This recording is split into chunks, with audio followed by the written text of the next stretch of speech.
You're sitting at a family dinner.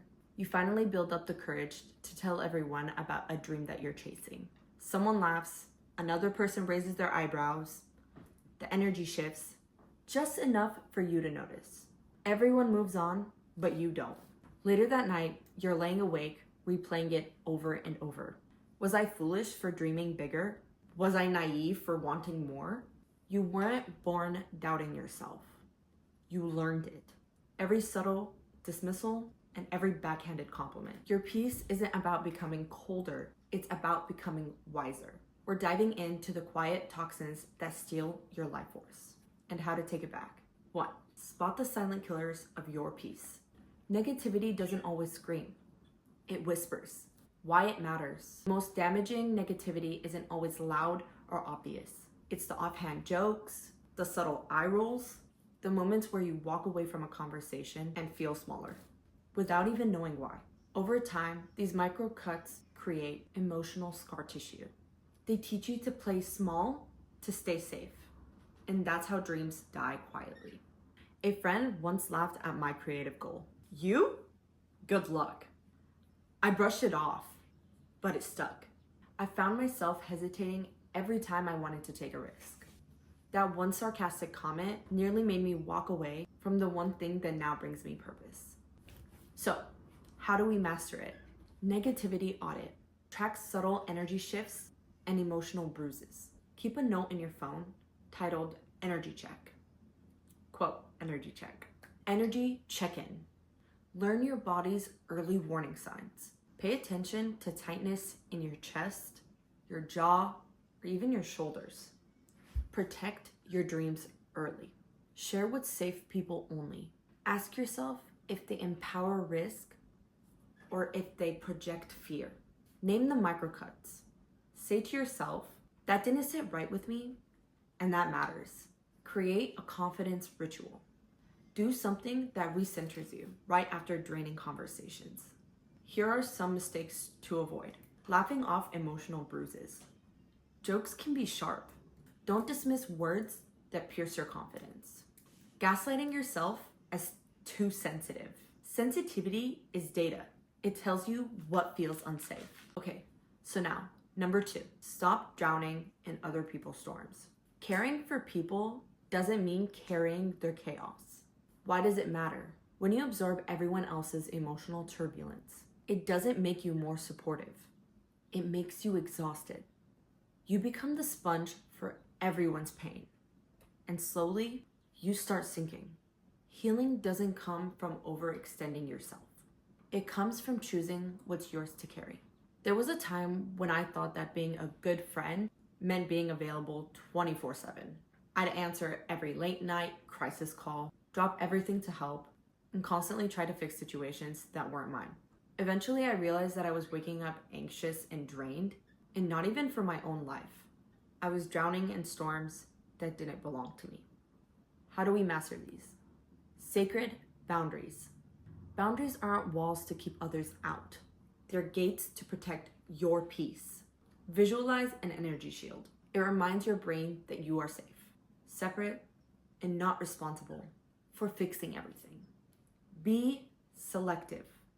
What do I mean by that? Emotional access is privilege, not a right. Ask yourself, does this person consistently honor my energy or exploit it? Here are some mistakes that you should avoid. Confusing guilt with loyalty. Guilt often comes from outdated programming, from being raised to be the caretaker, the fixer, and the peacekeeper.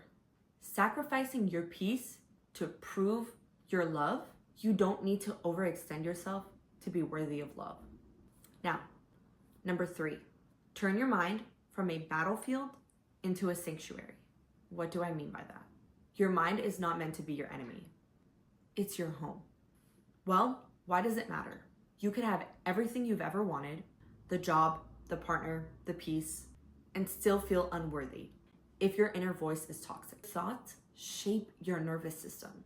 I used to wake up and immediately think of everything I did wrong yesterday. That voice wasn't mine. It was years of criticism, perfectionism, and emotional wounding echoing inside me. How do I master this? Interrupt the old script. Say out loud, we don't talk to ourselves like that anymore. Speak to yourself like someone you love. Practice compassionate self-talk, even when you mess up. Celebrate small braveries. Healing isn't always loud or aesthetic. Reward the small wins. Here are some mistakes that you should avoid. Expecting a perfect mind overnight. Be patient. Healing takes time. Ignoring hidden wounds. Sometimes the most powerful thing you can do is ask where that thought is really coming from.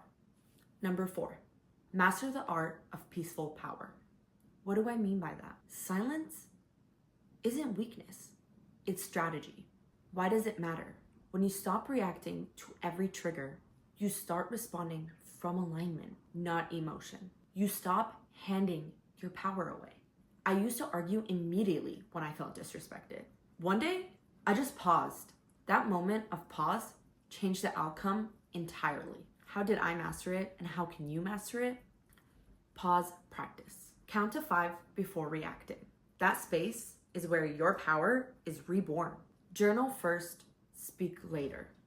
Journaling gives your emotions a safe container. Delay digital reactions. What do I mean by that? Revisit triggering messages the next day. Here are some mistakes to avoid.